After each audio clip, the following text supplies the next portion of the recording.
Bismillahirrahmanirrahim. Assalamualaikum warahmatullahi wabarakatuh.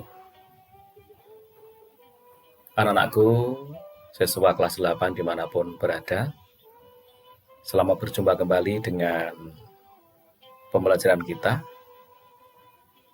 yakni Mapel Pendidikan Agama Islam dan Budi Pekerti. Pada kesempatan pagi yang berbahagia ini, kita akan belajar bab 1, yakni dengan judul Iman kepada Kitab-Kitab Allah SWT. Anak semuanya, sebelum pembelajaran kita mulai, perlu saya mengingatkan pada masa pandemi ini, marilah kita selalu mentaati protokol kesehatan, yakni memakai masker, menjaga jarak, dan mencuci tangan dengan sabun serta air yang mengalir. Juga senantiasa meningkatkan imun dan iman kita, serta berdoa mudah-mudahan kita terhindar dari wabah COVID-19 dan wabah ini segera sirna dari bumi Nusantara. Baik anak-anak semuanya, pembelajaran kita hari ini tentang iman kepada kitab-kitab Allah, dan perlu kita mengingat kembali, merefleksi kembali bahwa rukun iman itu ada 6, yakni yang pertama iman kepada Allah SWT, yang kedua iman kepada malaikat-malaikat Allah, yang ketiga iman kepada kitab-kitab Allah, yang keempat iman kepada Rasul-Rasul Allah, yang kelima iman kepada hari akhir, dan yang keenam iman kepada takdir atau qadha dan qadar Allah. Untuk rukun iman yang pertama dan yang kedua, yakni iman kepada Allah dan iman kepada malaikat Allah, telah kita pelajari di kelas 7 dulu. Nah, sekarang ini pada kelas 8 semester 1, kita akan belajar iman kepada kitab-kitab Allah SWT. Adapun tujuan pembelajaran kita pada bab ini adalah yang pertama, kalian bisa menjelaskan pengertian iman kepada kitab-kitab Allah. Tujuan yang kedua, kalian bisa menyebutkan kitab-kitab Allah. Ini meliputi Rasul menerimanya, bahasanya, umat yang dituju, kemudian nama lainnya. Yang ketiga, kalian bisa menyebutkan nama lain kitab Al-Quran. Yang keempat, bisa menyebutkan isi kitab Al-Quran. Yang kelima, menjelaskan keistimewaan kitab Al-Quran. Dan yang terakhir, yang keenam, menjelaskan perbedaan kitab dan suhuf. Itu anak-anak semuanya tujuan pembelajaran kita. Saya berharap kalian bisa mengikuti pembelajaran ini dengan sebaik-baiknya dengan menyimak video pembelajaran jarak jauh ini. Jangan lupa, kalau belum siap buku dan pulpen, silahkan ambil buku pulpennya untuk mencatat hal-hal yang penting. Baik anak semuanya, kita mulai yang pertama tentang pengertian kitab. Kitab adalah kumpulan firman Allah yang telah dibukukan. Karena nanti ada firman Allah yang berupa lembaran yang kita pelajari di bagian bawah nanti. Sedangkan kitab, pengertian kitab adalah kumpulan firman Allah yang telah dibukukan, yang saat ini kita ketahui adalah kitab Al-Quran. Kemudian pengertian iman kepada kitab-kitab Allah adalah yakin dengan sepenuh hati bahwa Allah menurunkan wahyu kepada para rasulnya sebagai pehidup bagi umat manusia. Saya ulangi, meyakini dengan sebuah hati bahwa Allah menurunkan wahyu kepada para rasulnya sebagai pedoman hidup bagi umatnya. Itu pengertian kitab dan iman kepada kitab Allah. Jadi kata kunci dari kitab itu adalah buku yang dibukukan, sedangkan kata kunci dari iman kepada kitab Allah adalah yakin dengan sepenuh hati.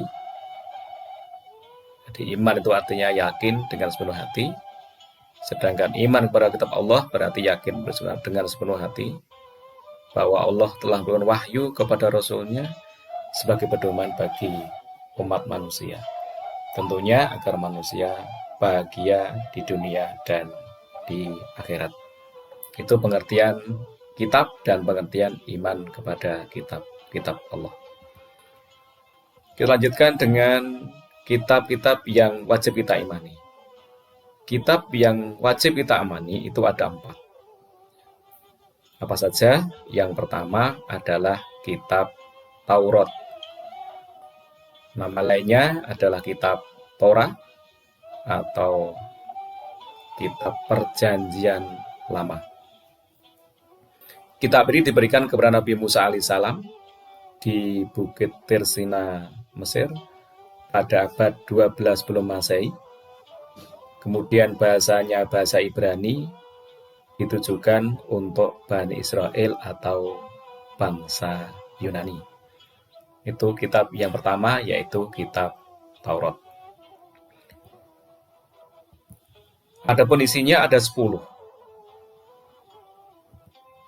10 dibagi 2, yang 3 merupakan perintah dan 7 merupakan larangan. Jadi kitab Taurat atau Torah atau Perjanjian Lama ada 10 isinya. Apa saja? Yang pertama tentang keesaan Allah, atau dalam Al-Quran disebut dengan tauhid, tentang keesaan Allah. Dan perlu kita ketahui anak-anakku semuanya bahwa semua kitab Allah itu mesti mengandung ajaran tentang keesaan Allah, yang menyatakan bahwa Allah itu esa, yaitu hanya satu. Lam yalid walam yulad, tidak beranak dan tidak diperanakkan. Semua kitab mengandung tentang ajaran itu, yaitu ajaran keesaan Allah. Isi yang kedua, larangan syirik atau larangan menyekutukan Allah. Yang ketiga, larangan menyebut asma Allah dengan sia-sia. Yang keempat, larangan membunuh sesama manusia. Yang kelima, larangan berzina. Yang keenam, larangan mencuri. Yang ketujuh, larangan bersaksi palsu.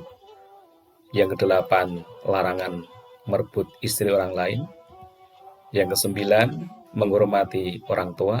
Dan yang terakhir, ke-10, mensucikan hari Sabat. Nah, dari 10 ini, coba anak-anakku semuanya Anda cari mana yang 3 perintah dan mana yang 7 larangan. Baik, saya yakin kalian semuanya sudah mengetahui yang mana yang perintah dan mana yang larangan. Silahkan ditulis di buku kalian, diberi tanda mana yang perintah dan mana yang larangan. Oke, sudah tahu semuanya? Itu tentang kitab Taurat, nabi penerimanya, tempat diterimanya, tahun turunnya, bahasanya, umat yang dituju, dan isinya, yaitu tentang kitab Taurat. Yang kedua, tentang kitab Zabur atau Mazmur atau nyanyian suci.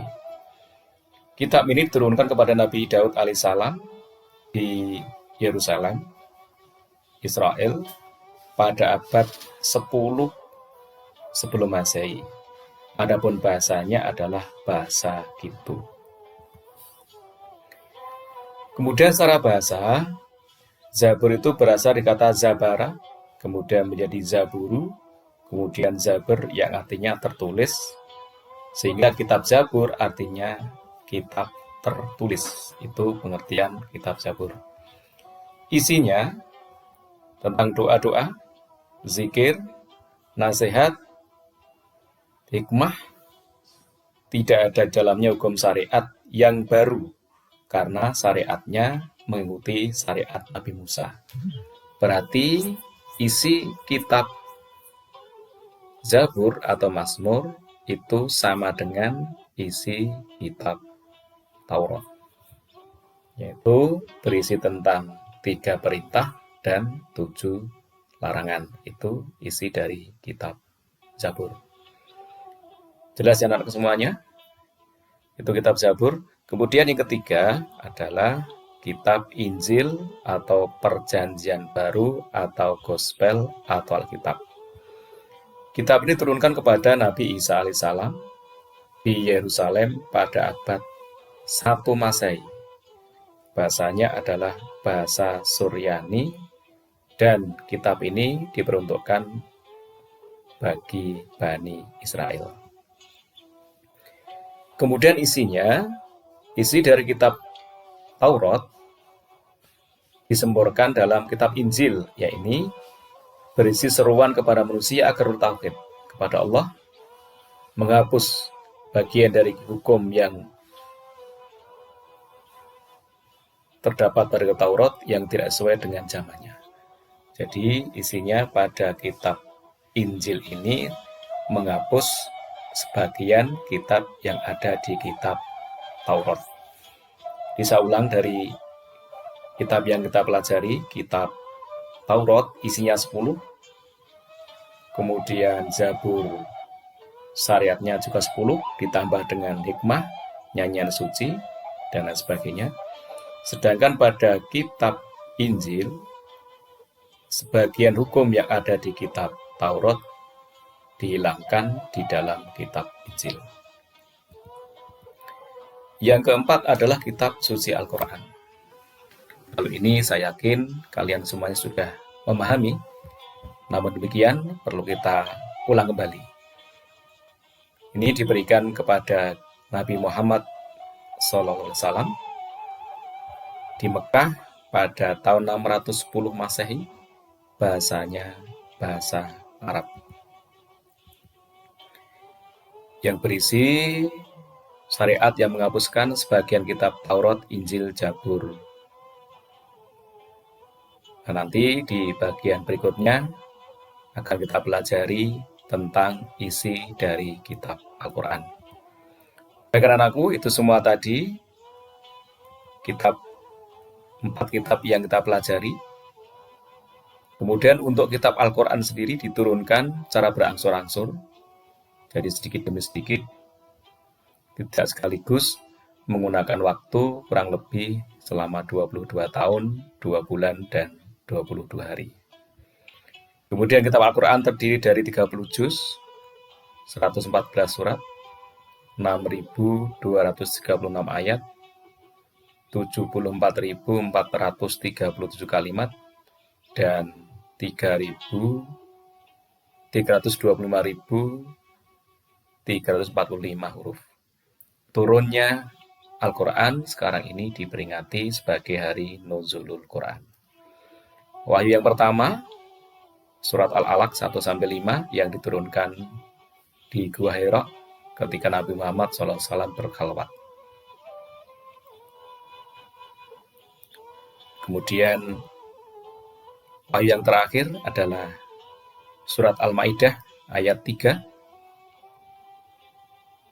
Ayat tersebut turun pada tanggal 9 Zulhijjah tahun 10 Hijriah di Padang Arafah ketika Nabi sedang melaksanakan haji wada atau haji perpisahan. Dan ayat ini pada surat Al-Anbiya 3 ini menjelaskan bahwa agama Islam telah sempurna dan bisa digunakan sebagai pedoman hidup bagi seluruh umat manusia di dunia, bukan hanya umat Islam saja, tapi seluruh umat Islam di seluruh umat manusia di dunia. Baiklah anak semuanya, kita lanjutkan berikutnya tentang nama lain kitab Al-Quran. Al-Quran memiliki nama lain yang cukup banyak. Yang pertama adalah Az-Zikr, artinya peringatan. Di dalam kitab Al-Quran itu ada peringatan-peringatan kepada seluruh manusia, sehingga disebut dengan Az-Zikr atau peringatan.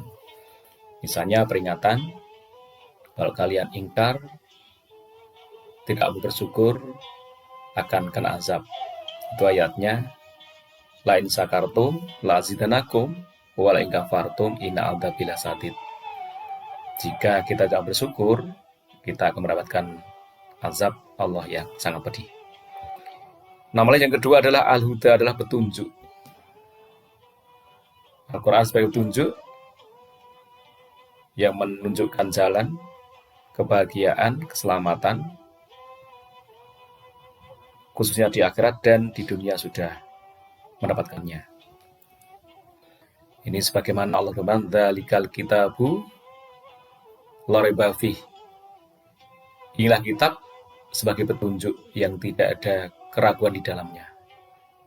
Hudal lil muttaqin, petunjuk bagi orang-orang yang bertakwa. Yang ketiga, Al-Bayan, artinya penjelas. Yang keempat, Al-Kalam, artinya tulisan. Yang kelima, Alkitab, artinya buku. Yang keenam, Al-Furqan, artinya pembeda. Pembeda mana yang baik, mana yang buruk, mana yang hak, mana yang batil. Yang ketujuh, An-Nur atau cahaya. Yang kedelapan adalah As-Sifa atau obat. Itu nama lain dari Al-Quran. Berikutnya, isi atau kandungan Al-Quran. Isi Al-Quran yang pertama adalah tauhid.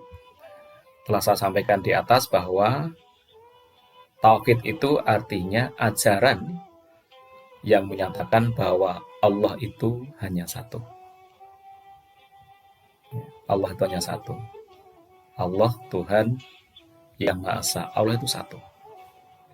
Dan saya ulang kembali, semua kitab, baik Taurat, Injil, Zabur, dan Al-Quran, semuanya mengajarkan tentang ajaran tauhid, yaitu ajaran yang mengatakan bahwa Allah itu hanya satu. Yang kedua, ibadah. Jadi isinya Al-Quran tentang tata cara ibadah langsung pada Allah dan ibadah dalam kehidupan sehari-hari. Baik ibadah khusus, mahdhah, atau ibadah ghairu mahdhah. Di semua aktivitas kita itu semuanya ibadah. Dan semuanya diatur dalam Al-Quran. Yang ketiga, muamalah, yaitu hubungan antara sama manusia dan sesama makhluk Allah. Bagaimana manusia memanfaatkan hewan, tumbuhan, itu semuanya diatur dalam Al-Quran. Bagaimana Allah saling berkomunikasi dengan sama manusia, diatur dalam Al-Quran. Yang keempat, akhlak, tentang perilaku. Ada perilaku baik, karimah, perilaku buruk, mazmumah. Yang kelima, tentang syariat, hukum-hukum. Yang keenam, tentang tarikh, sejarah, baik sejarah yang telah lalu dan bahkan sebagiannya mengandung sejarah cerita kehidupan yang akan datang, sejak di alam kubur sampai hari kiamat di surga dan di neraka. Yang ketujuh, tentang ilmu pengetahuan. Banyak sekali ajaran-ajaran dalam Al-Quran yang mengandung ilmu pengetahuan.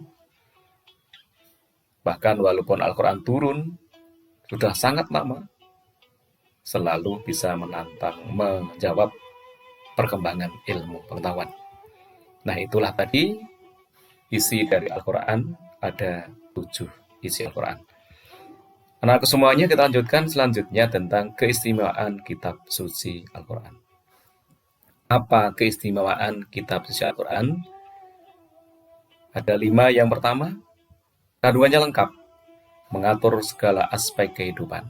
Ini dasarnya adalah surat Al-Luqman ayat 34. Yang kedua, terjaga kemurniannya sepanjang masa, sehingga tidak mungkin dipalsukan.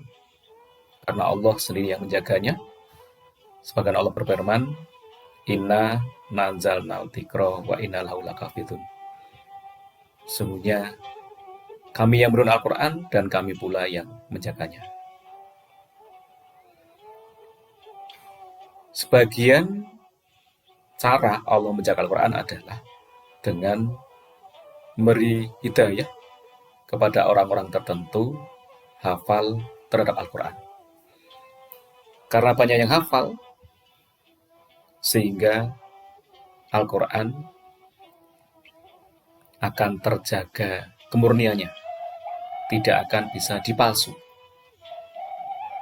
Dimasukkan satu lafaz saja tidak bisa, karena banyak orang yang hafal Al-Quran.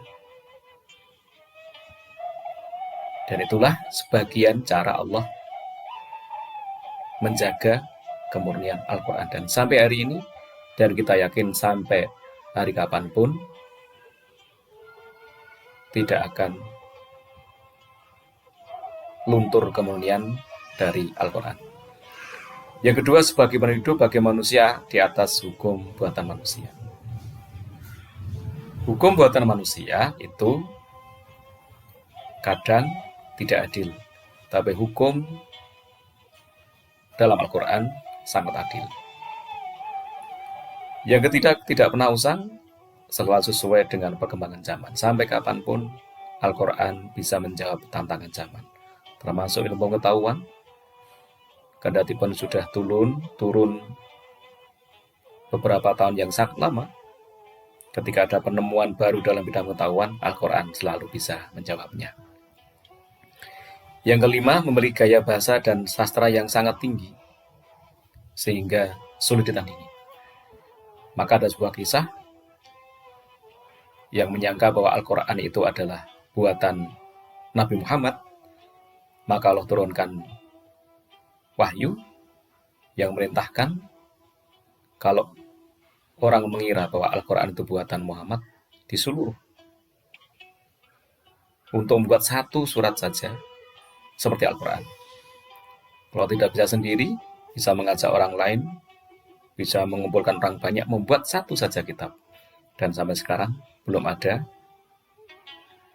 satupun yang menyamai gaya bahasa dan sastra yang dimiliki Al-Quran. Kadang-kadang orang bisa mendapatkan bahasanya, tetapi isinya tidak dapat. Isinya dapat, tapi bahasanya tidak dapat. Tapi Al-Quran bahasanya luar biasa indahnya, kemudian isinya juga sangat luar biasa. Itulah keistimewaan dari kitab suci Al-Quran. Kita lanjutkan bahwa Al-Quran itu turun berangsur-angsur, tidak sekaligus. Maka dalam kurun waktu, di atas tadi sudah kita pelajari, diturunkan selama 22 tahun, 22 bulan, dan 22 hari.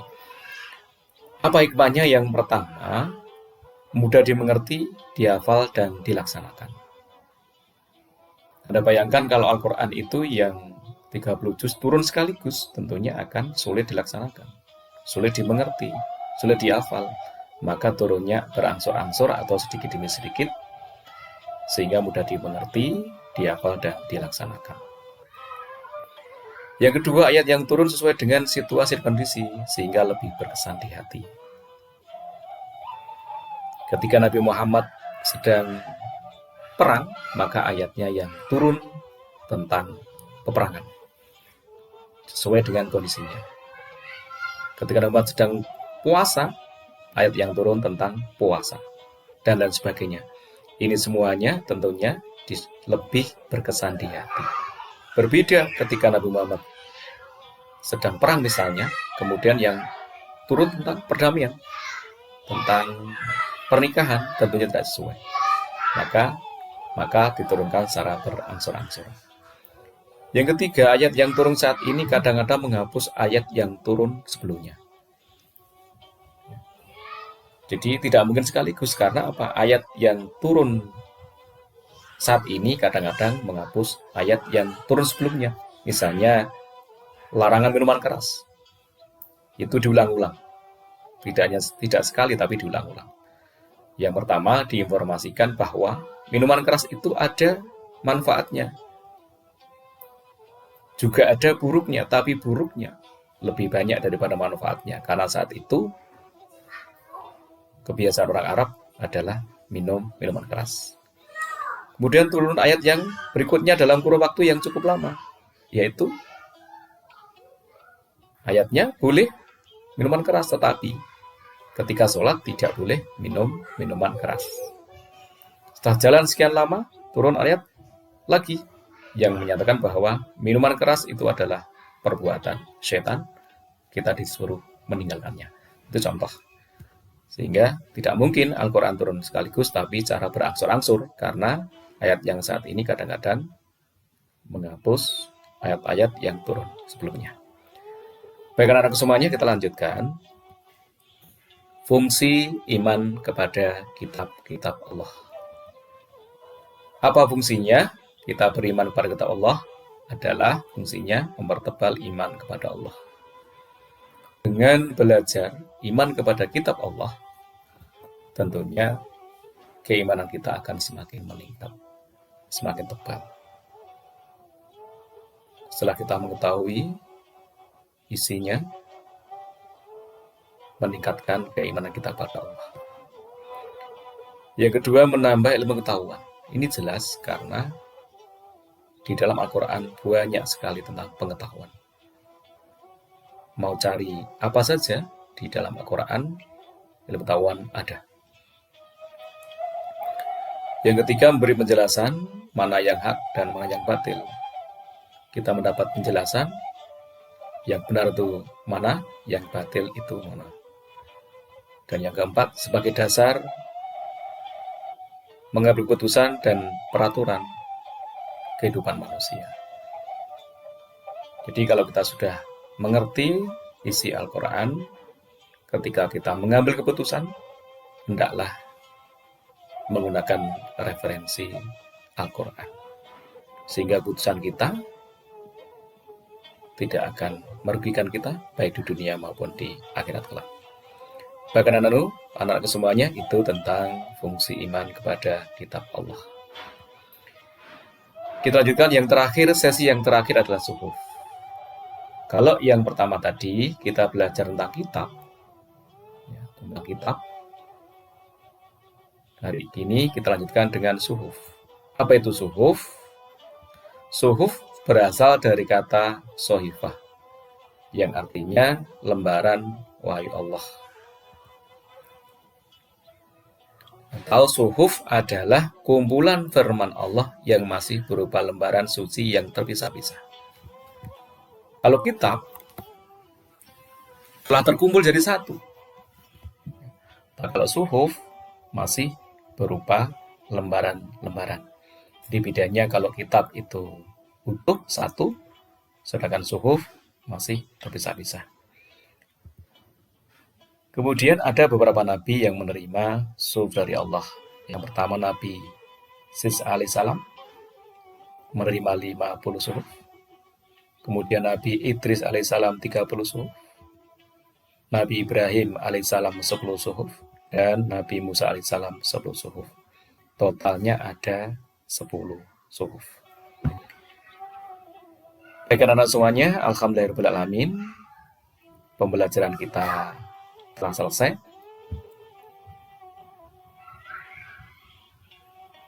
Saya yakin semuanya kalian bisa memahami.